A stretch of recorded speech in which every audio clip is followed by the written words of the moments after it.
Selamat malam, seperti biasa di Talk Politics with Reinhardt. Malam hari ini kita akan membahas soal pemenangan dari Baca Pres Ganjar Pranowo yang kita lihat dalam beberapa waktu belakangan, baik dari partai politik ataupun tim pemenangan cukup intens untuk melakukan pertemuan, untuk menyolidkan dan menyiapkan sejumlah hal dalam rangka pemenangan Ganjar Pranowo di Pilpres 2024. Di bawah komando dari Arsyad Rashid, tim pemenangan nasional Ganjar Presiden ini terus melakukan komunikasi intens tidak hanya ke partai politik, ke relawan dan juga ke sejumlah elemen masyarakat. Lantas apa saja langkah yang akan diambil oleh Arsyad Rashid dalam pemenangan bagi Ganjar Pranowo di Pilpres 2024? Arsyad Rashid bicara strategi pemenangan Ganjar, itulah topik utama kami untuk malam ini. Anda menyaksikan Talk Politics with Reinhardt, saya Reinhardt Sirait.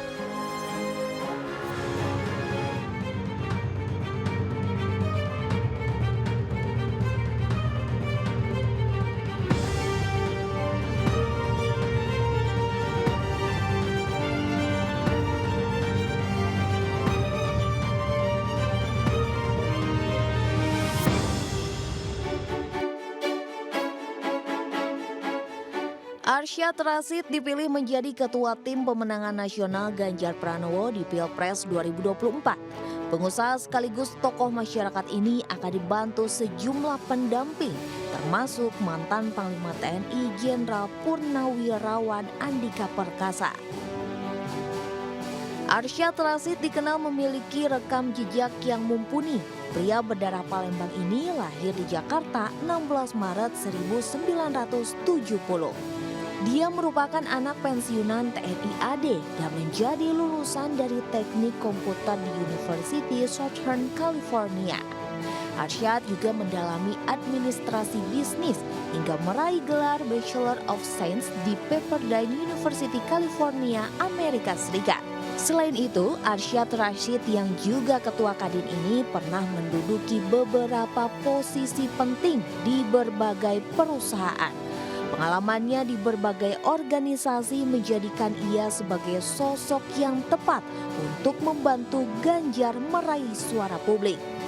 Dalam strategi pemenangan Ganjar, Arsyad Rashid juga menekankan pendekatan secara humanis kepada masyarakat.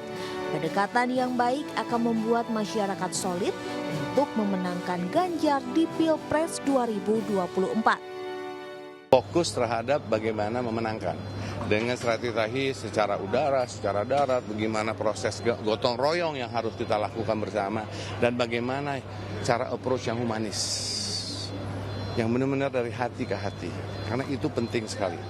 Supaya jangan sampai dikira nih kok pemilu serem-serem banget sih, enggak lah, nyantai-nyantai, aman-aman, kita lagi namanya melakukan pelaksanaan pesta demokrasi. Soliditas TPN hingga strategi berkesinambungan TPN di bawah kepemimpinan Arsyad Rashid diharapkan mampu meraih hati publik untuk menjadikan Ganjar presiden di 2024. Ya, malam hari ini saya akan langsung membahas bersama dengan Pak Arsyad Rashid, Ketua TPN Ganjar Presiden, mengenai apa saja yang tengah disiapkan dan bagaimana kemudian strategi memenangkan Pilpres 2024, karena banyak pihak yang memprediksi bahwa Pilpres 2024 ini akan berlangsung cukup mungkin sengit dan kompetitif ya, melihat beberapa nama-nama yang juga maju. Saya sapa langsung Pak Arsyad Rashid. Terima kasih banyak Pak sudah hadir di studio Talk Politics with Reinhardt. Apa kabar Pak? Sehat? Sehat, alhamdulillah Reinhardt. Kita bicara langsung mengenai pemenangan dari Pak Ganjar Pranowo. Tapi sebelum menuju ke arah sana, kita lihat Pak Arsyad belakangan baik TPN dan juga partai-partai ini cukup intens melakukan pertemuan. Anda pun kemarin juga kita lihat ada di Rakernas PDI Perjuangan.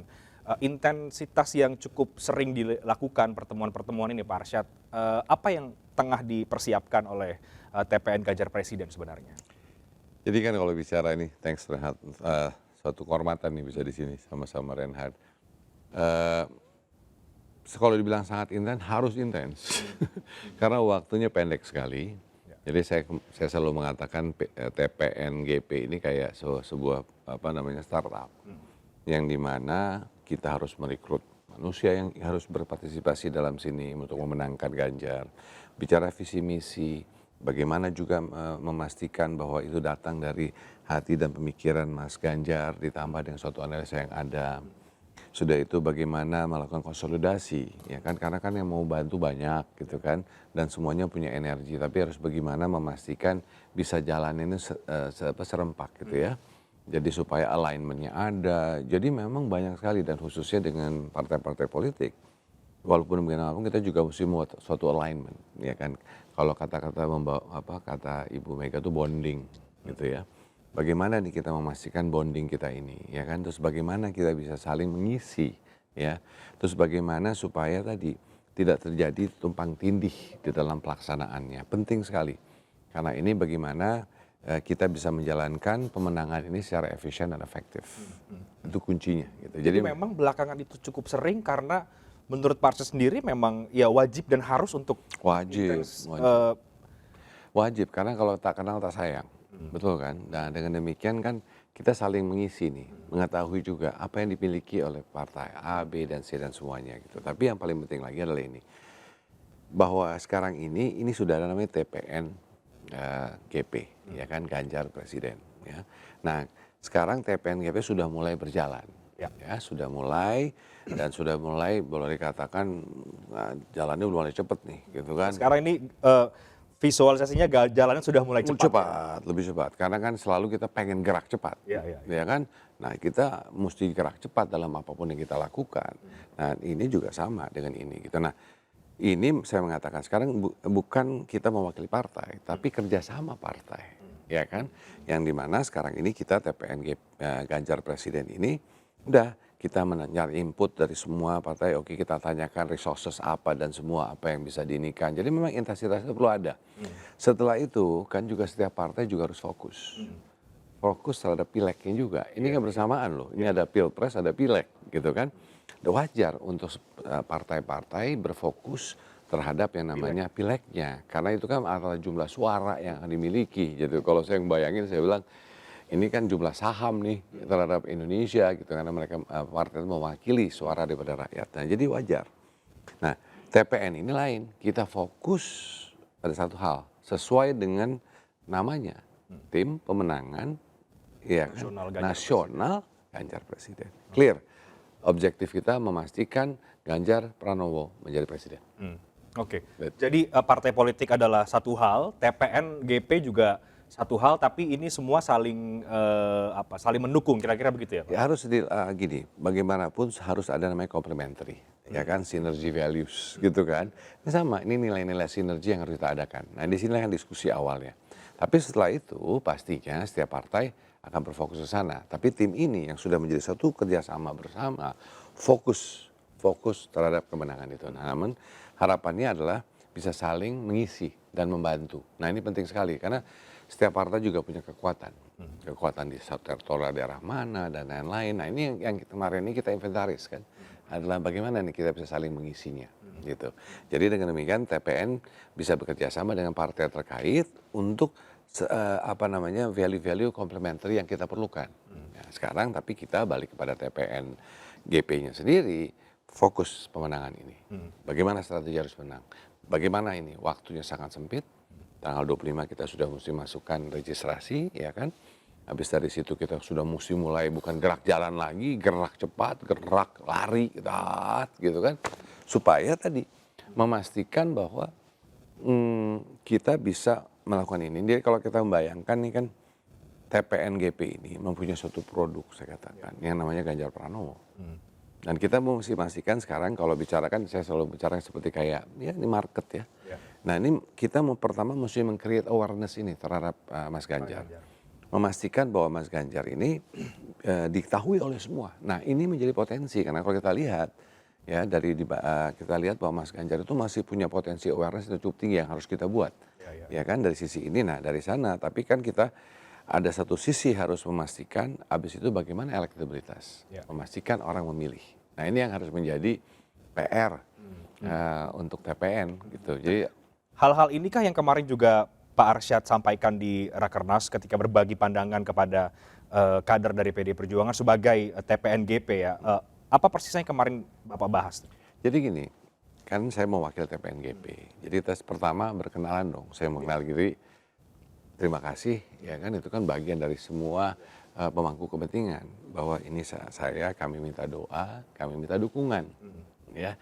Nah sekarang adalah di PDIP, tapi bisa juga nanti kami hadir di Perindo di mungkin. Arindo, di Hanura, di P3, ya kan, atau siapapun yang mau kita hadir, kita kan mau inklusif, gitu ya. Nah intinya kami menyuarakan kira-kira ini yang kita ingin lakukan secara strategi, ya kan. Habis itu kita perlu bantuan. Ini bantuan yang kami perlukan. Tolong gitu. Kenapa? Kita harus melakukannya dengan gotong royong. Gitu. Lalu saya juga mengatakan di sana bahwa mari kita membuat ini menjadi suatu proses pesta demokrasi. Jadi kalau pesta demokrasi itu ya kita bicara bagaimana nge-approach semua itu secara humanis. Kita meng-approach itu kita bicara harus dari hati ke hati gitu ya. Jadi kita menjelaskan kira-kira ini yang kita inginkan. Kita perlu bantuannya daripada keluarga besar PDIP, dimanapun berada, kita memerlukan bantuannya. Kita perlu gotong royong, kurang lebih itulah yang kita diskusikan. Termasuk ketika TPNGP ini ya, Pak Arsyad, juga diisi oleh tokoh-tokoh yang cukup beragam, latar belakangnya juga punya kemampuan keahlian di bidang masing-masing ya. Setidaknya sekarang kita lihat ada Pak TGB di sana, ada Pak Andika, ada Bu Angela di sana. Nah, artinya memang dalam waktu ke depan ini juga sering ditanya oleh media, siapa-siapa saja yang akan bergabung begitu ya ke dalam TPNGP ini. Waktu terakhir saya mengatakan dalam press conference hari Rabu yang lalu, Mas, kami sudah finalisasi dan kami akan umumkan. Tapi saya juga jelas kemarin waktu di Rakornas saya katakan bahwa ini sebagai startup. Jadi pertama kami akan meng-announce kurang lebih inilah ya. Tapi bukan berarti itu stop di sana. Kenapa? Proses rekrutmen jalan terus, ya kan? Dan kami membuka pintu untuk siapapun ikut, ya. Karena kita ini harus inklusivitas. Karena kalau kita baca, kita ini kan bahwa ini kan mempersembahkan kita untuk memenangkan Mas Ganjar untuk rakyat Indonesia, gitu loh. Jadi ya tadi kita ini milik bersama, ini milik rakyat Indonesia, ini miliknya partai, miliknya relawan, miliknya semua. TPNGP ini. Jadi tidak serta-merta bahwa TPNGP ini akan didominasi oleh partai politik. Tapi bisa. Nggak dong. Anyone could join gitu. Bisa dong, karena buat apa-apa. Ini kan udah jadi kerjasama, ya kan? Yang dimana sekarang, ya saya akan katakan tadi bahwa ini kerjasama antara para partai, 4 partai pada hari ini yang akan bertambah terus kerjasamanya pastinya nanti ke depan, kita terbuka untuk itu. Nah untuk demikian sekarang kita bekerja untuk bukan hanya partai. Adalah seluruh pemangku kepentingan, termasuk relawan, termasuk ya utamanya bangsa Indonesia. Jadi siapapun, monggo, ayo. Siapapun yang mempunyai pemikiran yang sama bahwa ini Ganjar adalah tepat. Mas Ganjarnya tepat untuk menjadi presiden Indonesia, mempunyai pilihan yang sama, monggo. Gitu, ya. Apakah artinya berarti publik dalam beberapa waktu ke depan akan mendapatkan informasi nama-nama baru lagi yang akan bergabung, Pak? Harus dong. Kan dia mesti terbuka juga, ya kan. Jadi dengan sendirinya sesuai dengan waktunya, setiap kali ada yang ingin masuk dan masuk secara ini kami akan jelaskan. Ada si A, oh ntar ada si B masuk, oh si C masuk, ini begini gitu kan. Karena tadi inklusivitas. Yang saya juga dengar Pak Arsyad bahwa dari beberapa rekan ataupun mungkin politisi ya, bahwa sekarang itu juga Pak Ganjar tengah menyiapkan visi misi, mematangkan soal itu. Nah sejauh mana ini kemudian juga TPN ikut menggodok visi misi yang berkomunikasi juga dengan Mas Ganjar pastinya? Pas ini adalah tanggung jawab daripada TPN gitu loh ya. Makanya sekarang ini dalam proses sudah berjalan sekarang. Pertama-tama kita harus mendapatkan semua dari pemikiran dan hati Mas Ganjar, satu kesatuan kita gali semuanya. Kita gali semua itu. Nah dari galian-galian ini semua lalu kita mulai menganalisa. Kita bicara melihat external factors bagaimana. Kita melihat masukan. Kita akan minta masukan dari semua pihak. Ya. Karena bukan apa, ini akan menjadi bukan visi misinya Mas Ganjar. Ini akan menjadi visi misinya negara. Oke. Ya kan? Jadi ini harus inklusivitas. Siapapun monggo mau memberi masukan silakan. Jadi nanti kami akan announce ya untuk ada nama istilahnya PO Box-nya lah. Anda mau datang, mau ngirim, mau ngapain, Anda mau hadir, kami ngundang siapapun untuk memberikan ide masukan untuk yang namanya bangsa ini, untuk Indonesia. Ayo gitu. Nah, ini kita lakukan, tapi pasti jelas kita ada timnya. Kenapa? Harus diolah kan. Harus diolah, harus dilihat gimana kan dirajut bersama untuk masuk. Karena gini, kita nggak mau hanya mempunyai suatu visi misi untuk jualan saja. Bukan. Ini visi misi yang untuk mendalam. Yang mana bukan hanya untuk pemenangan, tetapi untuk memenangkan Indonesia. Dan ini kan yang Pak Jokowi selalu mengatakan bahwa bagaimana kita, ini penting sekali, 10 tahun, 15 tahun ke depan. Karena kita harus bisa keluar dari middle income trap, kita harus bisa melakukan utilisasi daripada yang namanya demographic dividend yang kita miliki. Ini menjadi kunci buat kita. Tantangan di luar berat sekali, ya kan? Di mana-mana terjadi sekarang perang ekonomi. Ada dari Tiongkok dan Amerika, keadaan yang Ukraina dan Rusia begini, ya kan? Situasi dunia. Nah ini kita harus bisa bagaimana kita sebagai Indonesia tidak boleh lengah. Nah, dan dengan demikian penting sekali juga bahwa tadi setelah visi misi, dan ini bukan hanya bicara yang tidak bisa terapkan. Jadi kalau Pak Jokowi bilang yang taktis, saya setuju. Itulah namanya businessman. Jangan yang mengawang-awang. Jangan ngawang. Itu I like that. Kenapa? Saya sejalan dengan Bapak. Kenapa? Ya harusnya actionable, yang penuh dengan aksi supaya cepat, gerak cepat gitu. Kenapa? Kita harus melakukan hal ini semua karena waktunya sangat pendek sekali. Dan yang paling utama dalam hari ini yang adalah sumber daya manusia. Manusianya nih. Tadi kan kalau bicara demographic dividends, kita bicara manusia. Pertanyaannya mau diapakan manusianya? Nah, kenapa manusia ini mau diapain? Nah, ini yang paling kunci, menjadi utama menurut saya. Ya. Nah, inilah yang jadi balik kepada visi misi tadi. Ini adalah hal yang sangat penting. Ya, untuk bukan berjualan saja di sini, kita bukan mau jualan ini. Kita memastikan bahwa inilah yang dibutuhkan oleh negara. Inilah yang dibutuhkan oleh bangsa ini. Memastikan bahwa kita siap untuk menjalankan 5-10 tahun ke depan. Dan karena bukan apa, balik lagi. Kita mesti melihat apa yang sudah Pak Jokowi lakukan. Beliau sudah membangun, contohnya adalah infrastruktur. Nah sekarang kita bagaimana nih menyelesaikan apa yang Pak Jokowi sudah kerjakan, lalu mengoptimalisasi dari apa yang sudah ada, supaya keluar daripada yang namanya infrastruktur ini apa sih lari-larinya? Efisien, produktif, kan gitu. Nah dengan demikian ekonomi kita akan ekonomi yang produktif. Nah dengan demikian larinya kemana sih? Untuk masyarakat. Untuk apa? Pertama adalah kalau ini efisien berarti apa? Kita bisa menjaga harga bahan pokok. Harga-harga yang mana itu menjadi kebutuhan. Itu harus kita jaga. Harus ya kan untuk masyarakat karena kebutuhan kita. Lalu juga dengan adanya itu bisa kalau produktivitas tinggi bisa menaikkan namanya pendapatan. Ya kan dari pekerja, dari buruh. Itu penting loh. Ya kan untuk semuanya. Lalu kalau ini semua kita bisa optimalisasikan tadi infrastrukturnya juga, investor akan masuk. Kenapa? Dia melihat, wah ini bisa nih, sudah ada infrastrukturnya. Sekarang bagaimana? Nah, dengan demikian ada investasi masuk bisa menjadikan apa? Lapangan pekerjaan. Percepat sebetulnya Pak. Iya, dapat lapangan pekerjaan. Menyiapkan lapangan pekerjaan ini kan nggak mudah loh. Jumlahnya besar yang harus kita pastikan. Apalagi adik-adik kita. Ada anak muda semua, anak-anak ya. Ini harus kita siapkan. Mereka pekerjaan. Kan ada yang bisa jadi entrepreneur bagus, jadi pengusaha bagus. Ya kan, karena bisa membantu juga untuk menyiapkan lapangan pekerjaan. Tapi utamanya juga untuk pekerjaan yang lainnya. Kita harus pikiran untuk adik-adik kita. Jadi visi misi Pak Ganjar itu bukan hanya visi misi pribadi Pak Ganjar, tapi visi misi negara.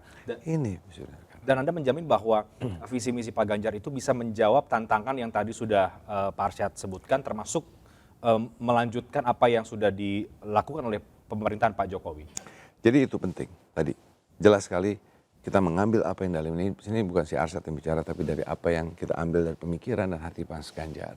Dengan of course masukan-masukan yang kita berikan semua, ditambah dengan apa yang sudah Pak Jokowi lakukan. Ini di plan, inilah menjadi pemikiran kita. Oke, menarik Pak, kita break terlebih dahulu ya. Setelah jeda mungkin kita juga akan bahas mengenai ya yang kemudian juga ramai di masyarakat adalah siapa soal cawapresnya Pak Ganjar. Ayo dong kita ngobrolin dong. Ini yang kemudian juga mungkin bisa punya peran untuk complementary, pelengkap bagi Pak Ganjar untuk menjawab tadi tantangan yang sudah banyak Pak Arsyad jelaskan ya. Siapa yang kemudian muncul dalam nama-nama di TPN Ganjar Presiden soal cawapresnya dijawab nanti, kita break, kami akan segera kembali.